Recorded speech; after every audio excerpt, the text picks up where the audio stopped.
Halo teman-teman, bagaimana kabarnya? Semoga dalam keadaan baik-baik saja.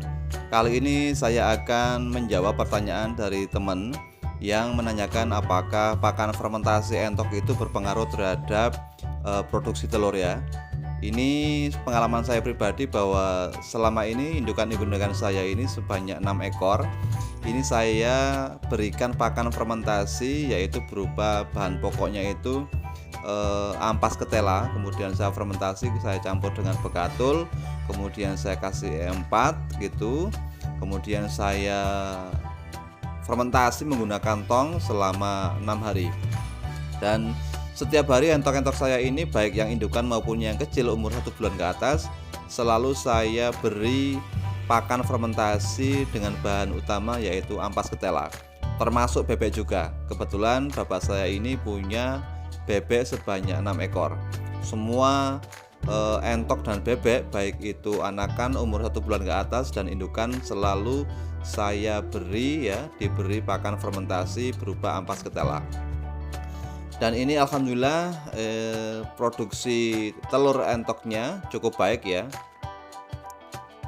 Seperti saya jelaskan sebelumnya bahwa pakan fermentasi ini cukup baik untuk indukan. Jadi teman-teman tidak perlu khawatir, tidak perlu gamang ketika memberikan pakan indukan berupa pakan fermentasi.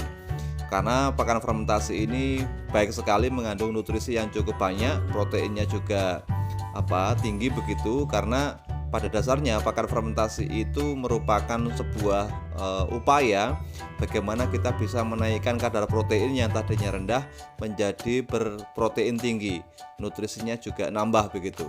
Sehingga secara kesehatan untuk entok itu justru pakan fermentasi itu bisa membantu penyerapan bahan utama nutrisi dari pakan itu. Jadi dampaknya selain sehat untuk entok, juga produksi telurnya juga tidak terganggu. Kemudian amoniak dari entok itu tidak menyengat, bahkan tidak bau meskipun tidak dibersihkan selama beberapa hari. Terbukti ini kandang saya berada di sebelah rumah dan memang sejak menggunakan pakan fermentasi ini amoniak dari kotoran entok itu tidak menyengat, bahkan tidak bau.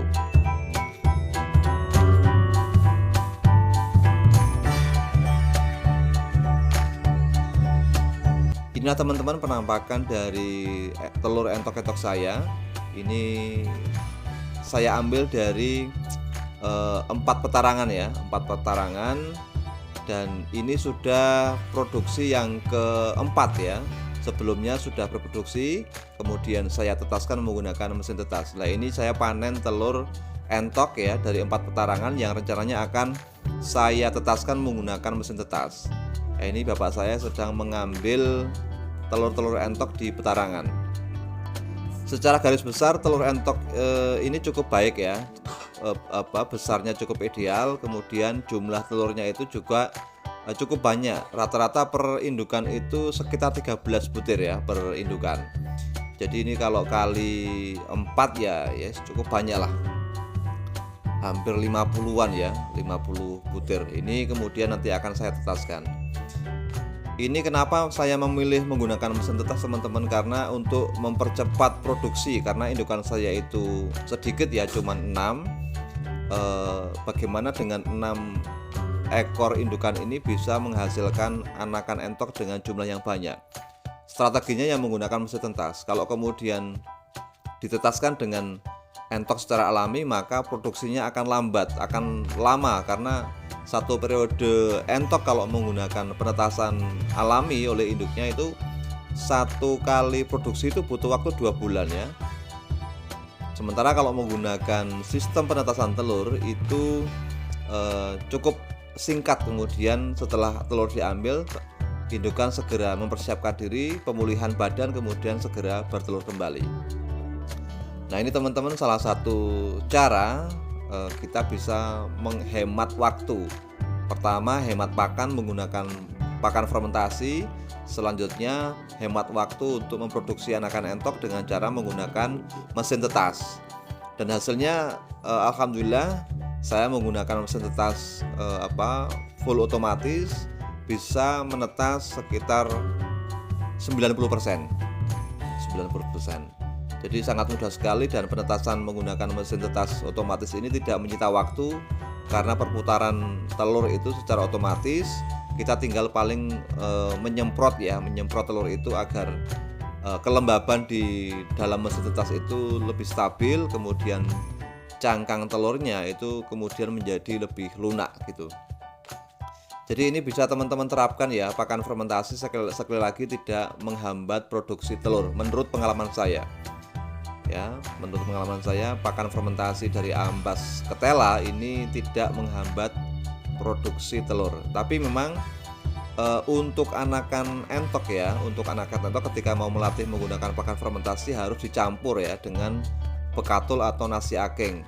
Jadi memang untuk anakan yang masih kecil 1 bulan, ketika dia pertama mau makan pakan fermentasi harus dilatih menggunakan pakan non fermentasi. Jadi nanti hasilnya adalah pakan semi fermentasi, yaitu campuran antara pakan fermentasi dengan pakan non fermentasi. Tapi nanti setelah 1 minggu barangkali latihan menggunakan pakan fermentasi bisa setelah dia terlatih itu bisa full pakan fermentasi. Dan di pakan fermentasi ini saya juga tidak hanya menggunakan ampas ketela ya dan bekatul, tapi juga saya campur dengan bahan-bahan hijauan ya. Seperti ini saya menggunakan hijauan dari rumput odot, kemudian daun pepaya, kemudian daun ketela kita rajang begitu, kita iris-iris tipis-tipis, kemudian kita campurkan dengan bahan-bahan pakan fermentasi ini, sehingga kadar nutrisi di pakan fermentasi ini cukup komplit ya, dan membantu dalam proses pertumbuhan anakan entok dan membantu dalam proses produksi telur entok begitu.